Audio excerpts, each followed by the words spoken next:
không chịu đi rồi thôi chứ. Ô, hèm thế.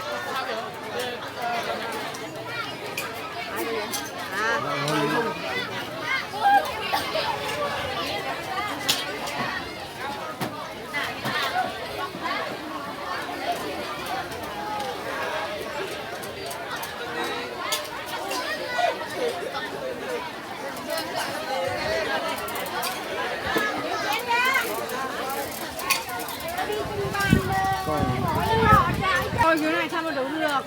Em phải sắp. Người lớn.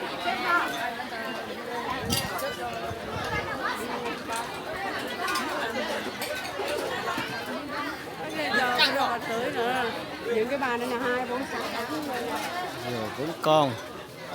Biết có hết chưa? 1 giờ đúng. 1 giờ đúng là dư người rồi.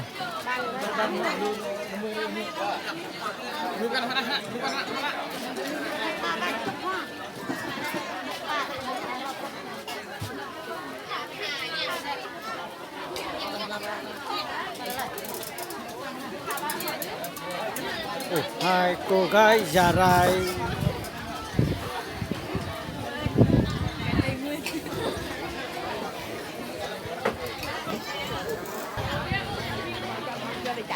Và khách với chồng chạy đi rồi. Mình phải đi xếp tiêu cái bàn người lớn, mình tính cái đầu người lớn, mình đừng có tính kiểu nhỏ, ai đi kiểu nhỏ thì sẽ thế bạn. Còn mình tính cái đầu người lớn.